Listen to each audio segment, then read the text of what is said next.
U.S. federal arrests over New Year's bombing plot in California raise new questions about domestic threats. Federal authorities say they have arrested 4 people accused of planning a coordinated bombing campaign on New Year's Eve in Southern California.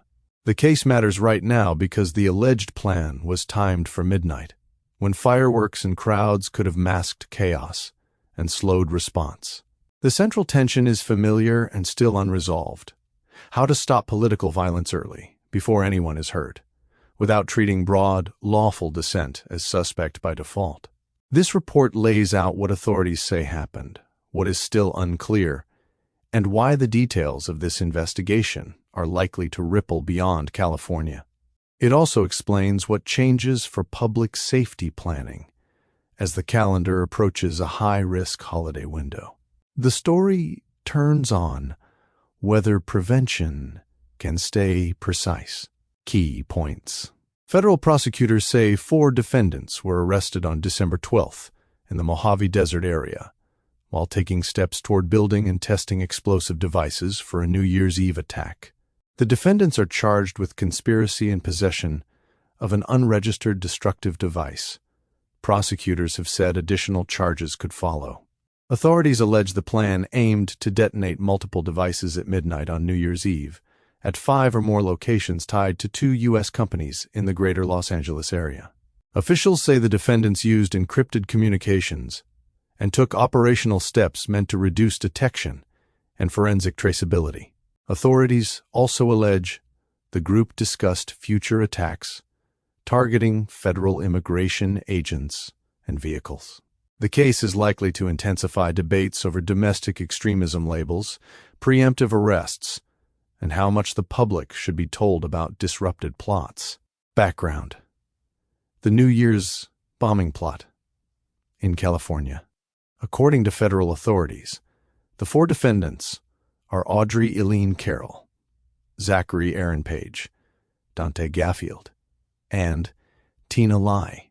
Prosecutors allege they were affiliated with a group calling itself the Turtle Island Liberation Front, described by officials as anti-capitalist and anti-government.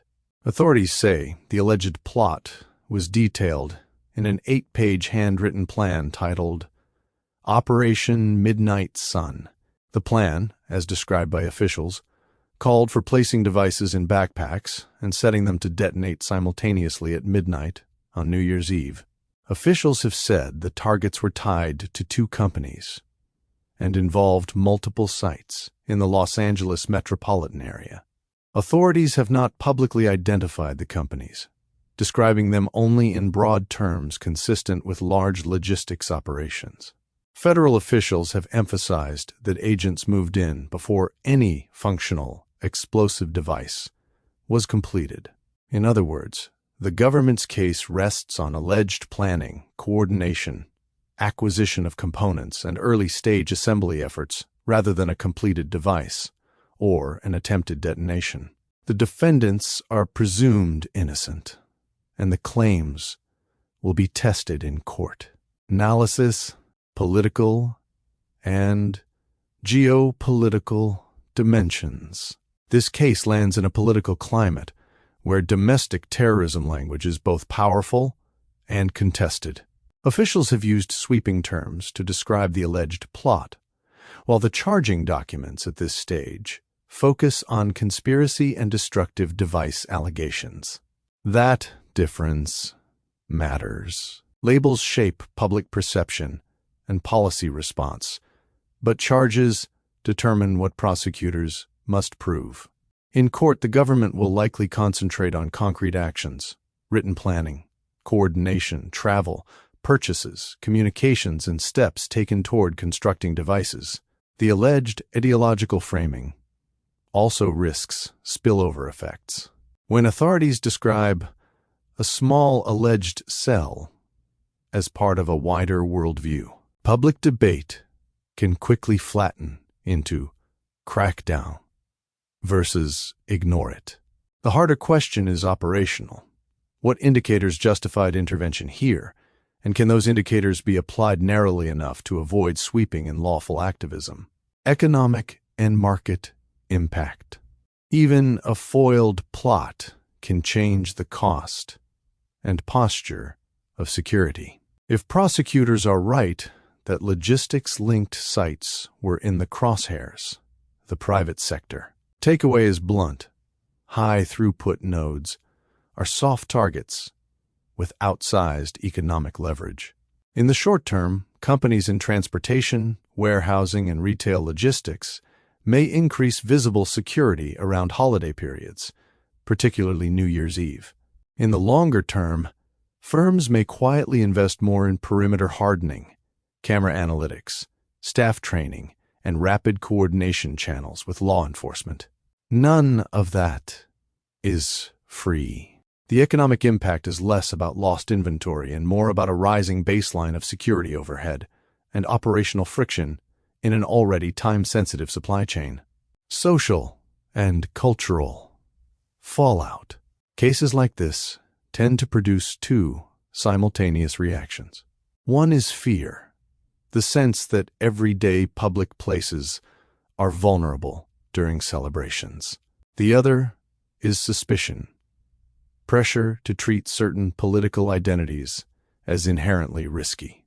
Both reactions can be exploited. Bad actors want overreaction as much as they want headlines, because social fracture multiplies impact even when plans fail. A second cultural fault line is the blur between rhetoric and violence. Plenty of people hold radical views without committing crimes. The public interest question is where the line is crossed into operational planning. Prosecutors will try to show that this case crossed that line decisively through alleged concrete steps, not just talk. Technological and security implications. Authorities say the defendants used encrypted communications. That detail is not new, but it is operationally important. Modern plotting often blends in with normal digital life. Private messaging, small group chats, and ordinary consumer purchases. For law enforcement, the challenge is less about one magic interception and more about stitching small signals into a coherent risk picture. That can involve confidential sources, surveillance, and interagency coordination. It can also raise civil liberties concerns if broad collection becomes the norm rather than the exception. For the public, the practical reality is that disrupted plots often become visible only after arrests, when the government can choose what to reveal without compromising ongoing methods. That can leave a trust gap.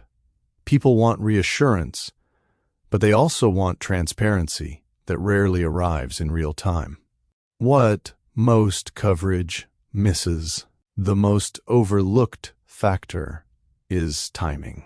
Alleged planners did not pick New Year's Eve by accident. Midnight comes with an ambient noise floor of fireworks, sirens, crowds, and split attention. In that environment, even a small number of coordinated incidents can feel larger, spread faster on social media, and strain response routing. The second overlooked factor is how prevention changes behavior on both sides. When authorities publicize a foiled plot, it can deter copycats. It can also teach future plotters what triggered intervention. That is why officials tend to describe threats broadly while holding back specifics. The public should expect the court process, not press conferences, to provide the clearest picture of what was actually done, what was merely discussed, and what can be proven beyond reasonable doubt. Why this matters. Southern California is directly affected because it is where authorities say the targets were located and where major holiday gatherings are common. But the broader implications are national. New Year's Eve is a high-risk calendar event everywhere, and logistics infrastructure exists in every major metro. Short term, the impact is psychological and operational. People will ask whether celebrations are safe, and agencies will reassess staffing, patrol patterns, and rapid response procedures for crowded events. Long-term, this case feeds into a larger trend: domestic threat landscapes that are fragmented, ideologically diverse, and operationally small-scale, making them harder to detect with traditional counterterrorism models built for hierarchical organizations. Concrete events to watch next include initial and follow on court hearings, detention decisions, and any superseding filings that add charges or detail the alleged planning timeline. If prosecutors file additional charges, that will signal they believe the evidence supports a broader theory than the initial complaint. Real-world impact. A warehouse supervisor in the Inland Empire plans holiday shifts around predictable surges. After a case like this, management may add bag checks, vehicle screening, and extra security posts. The workday gets slower and more tense, even if nothing happens. A city events coordinator in Los Angeles reviews permits for New Year's gatherings. The new priority becomes redundancy, backup evacuation routes, faster communication to vendors, and closer coordination with police and fire departments. A small business owner in Orange County depends on overnight deliveries for inventory. Even rumors of threats can lead to route changes, delayed shipments, and higher carrier fees during peak periods. A nurse in London watching the news sees another reminder that public celebrations can be targeted anywhere. The personal impact is subtle but real. A slightly tighter grip on a phone in a crowd, a little more scanning of exits, and a new calculation about where to stand when fireworks start. Road ahead. Federal authorities say they stopped a New Year's Eve attack plan before any device was fully built or deployed. The arrests may prevent harm, but they also open a familiar argument about prevention, proof, and how narrowly the state can focus its tools. The fork in the road is between targeted disruption based on specific, provable steps and broader pressure to expand surveillance and suspicion. The trade-off is speed versus precision. The next signals to watch are procedural and concrete. What evidence appears in filings, whether new charges are added, and how judges respond to arguments about danger, intent, and capability. That is where this story will begin to resolve from allegation into accountable fact.